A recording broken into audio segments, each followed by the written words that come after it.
going to take a closer look at the movement to get President Obama to reject the Keystone XL pipeline.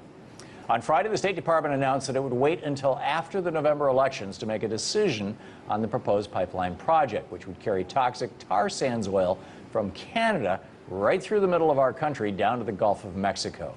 The State Department says it needs more time to look at the impact of the project, in part because of a recent court ruling in Nebraska that could make building the pipeline all but impossible in that state. Republicans, however, say that the State Department's announcement is nothing more than a political ploy, thinly veiled attempt to protect vulnerable red state Democrats like North Carolina Senator Kay Hagan. But while Washington bickers, regular Americans are taking action. On Tuesday, a group calling itself the Cowboy and Indian Alliance, CIA for short, marched from the Capitol building down to the National Mall, where its members will camp out until Sunday. The people who make up the Cowboy and Indian Alliance all live in areas that will be directly affected by the Keystone XL pipeline.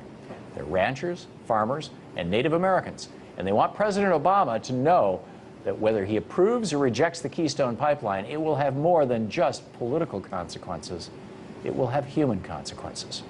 Joining me now are two members of the Cowboy and Indian Alliance, Shane Redhawk from the Sicangu Lakota band, the Rosebud Sioux Nation, and Mike Blocher, a rancher from Antelope Valley, Nebraska.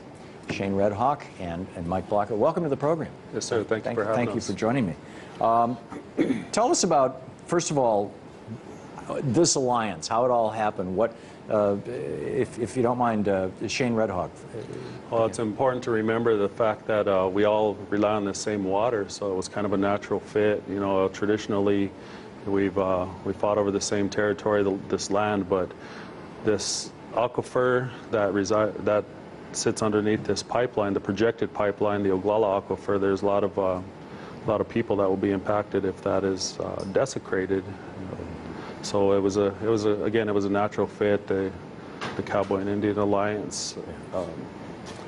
Mike, your thoughts on how this came together and your role in it and the role of the Cowboys and end of this. Well, my alliance is with the Indians, the Indian Nation, to try to bring notice to the country that we're not. The country thinks that we're fighting all the time, bickering, and Cowboys and Indians right now have never been closer. They're friends of ours, neighbors of ours, and we share a common goal, and that's to stop this Keystone pipeline from coming through and potentially destroying our livelihood. How would it do that? Well, this company has a history of leaks in its pipelines that they have in operation already. This pipeline is far larger than any they've built so far. It's harboring a product that is more toxic and lethal, thicker, having to be diluted with chemicals, toxic chemicals, in order to make it pumpable to pass 832,000 barrels a day in this pipeline within a little over 1,000 feet of my home. And I can't live life drinking water with oil in it. My horses aren't going to like it, and none of us are going to like the effects of it if this leak occurs, if and when this leak occurs and pollutes our property. Yeah. Shane, you used a word that isn't so often used in Western civilization, and I think it's a really important one. You said desecrate. Can you talk about that, the desecration of this land? My Lakota people, we call water our first medicine, and it's very important. It's vital to our survival, just like our oxygen. It's something that's that important that it's sacred. So when you contaminate this water, it's a lot more than the pollution part of it. You're affecting everything that relies on that water, from our vegetation all the way up to the two-legged, our human beings. There's a lot of four-legged relatives in our horses and our deer, the smaller animals, even the birds that require this water to be healthy. We have issues already with the blue tongue disease in our deer, and and then who knows what's next. As long as we're polluting this sacred water, it is considered desecration to myself. And do you see this as much an engineering crisis or an environmental crisis as a cultural and spiritual crisis?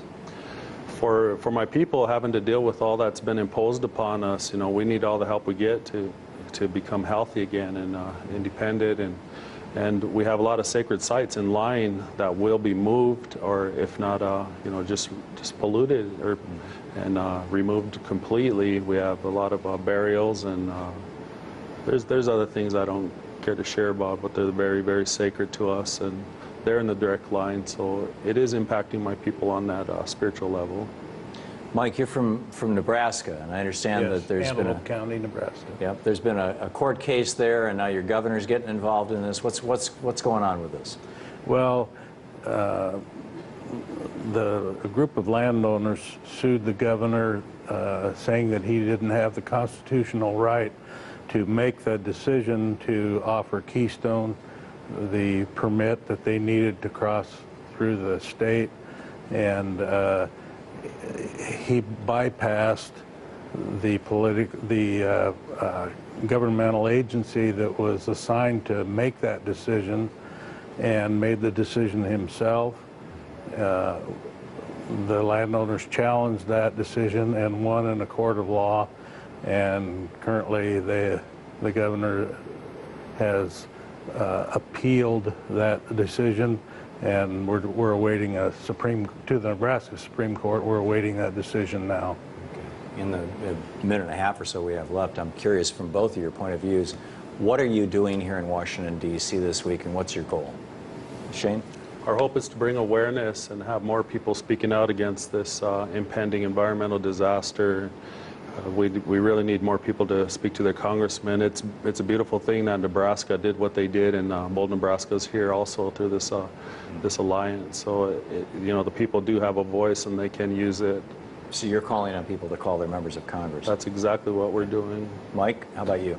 We don't feel that eminent domain should be a legal process that a private for-profit corporation And should a foreign be one at that. Right, and foreign to boot, should be invited to come in and use that process to take our land from us and build something that we didn't advertise for. We didn't go out looking for bids to have somebody dig a big trench and fill it full of toxin right through the middle of our land.